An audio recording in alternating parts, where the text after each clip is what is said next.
Hook, imagine finding a tiny, corroded lump of bronze and pottery on the floor of the sea, and realizing it's the most complex machine the world had seen until the 18th century.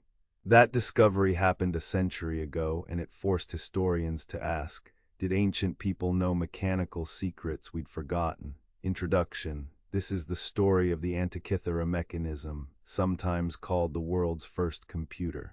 It's a wooden and bronze device, the size of a shoebox, covered in gears the likes of which should not exist in its time. For decades it sat misunderstood in museum drawers. Then modern imaging revealed panels of tiny, precise teeth, dials, and inscriptions that mapped the heavens. By the end, we'll see how one sunken artifact rewrote what we thought about ancient technology.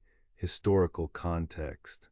The mechanism comes from the Hellenistic world, a time after Alexander the Great, when Greek culture spread across the Mediterranean and into the Near East.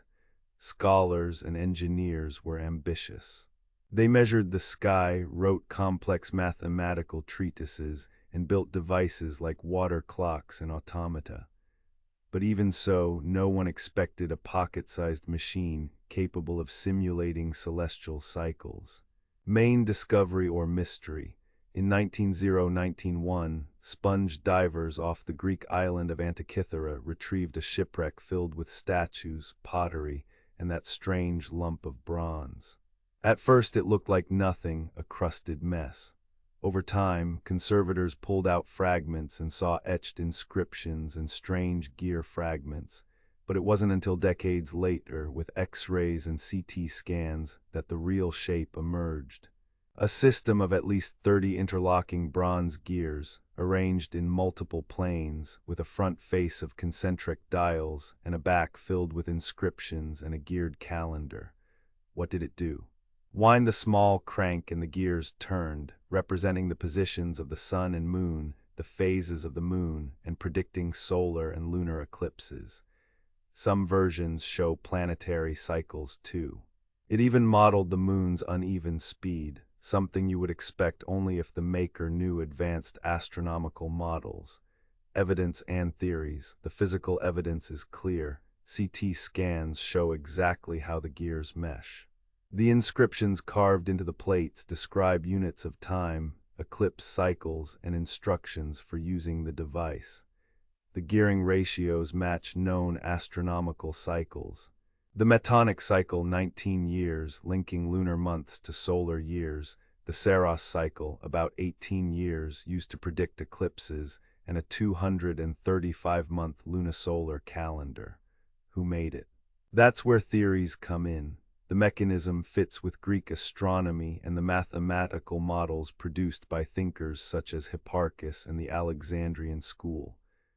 Some scholars propose it was made in Rhodes, a center of mechanical engineering, because ancient writers mention automata and complicated devices there.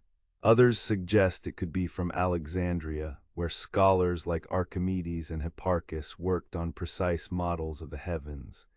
We must be careful. No inscriptions explicitly name the maker. Suggestions linking it to specific individuals are educated guesses grounded in the device's technical sophistication and the geographic patterns of ancient science. Another debate concerns the level of mechanical tradition behind the mechanism.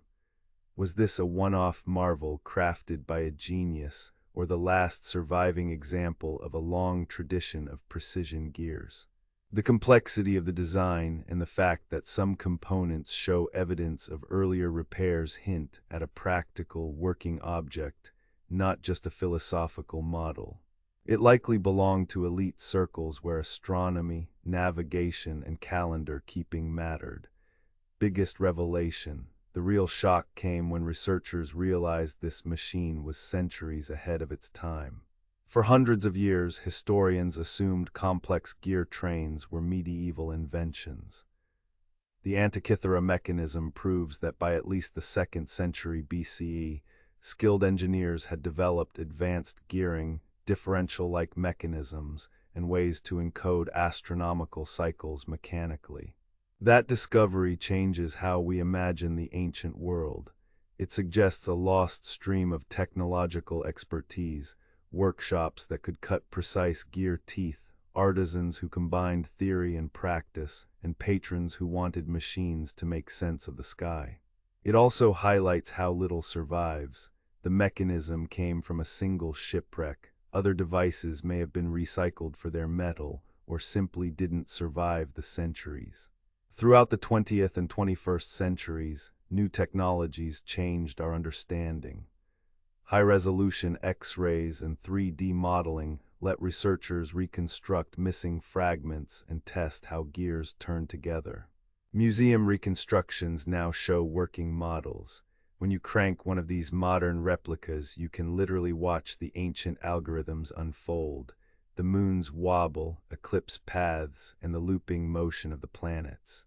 Curiosity GAPS to keep VIWRS hooked. How could craftsmen cut gear teeth so precisely without modern tools? They used hand files and templates, and the gears show regular, repeated patterns that point to practiced methods. Why was this device on a ship? Maybe it was being transported to a patron or a school. Perhaps it was a trade object meant for rulers fascinated by Greek learning. If this knowledge existed then, why didn't it survive? Metals were often melted down and reused. Wars and the collapse of institutions erased workshops and libraries.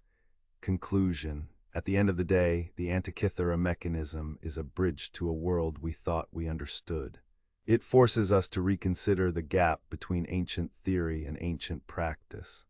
Far from simple observers of the sky, Hellenistic engineers turned mathematics into moving machines. We may never know the full story. Who exactly made it, how many others existed, or how widespread the craft was. But the mechanism remains a powerful reminder. Human ingenuity doesn't advance in a straight line. Sometimes brilliant ideas appear, flourish briefly, and then vanish, waiting centuries later to be pulled from the sea and astonish us all over again.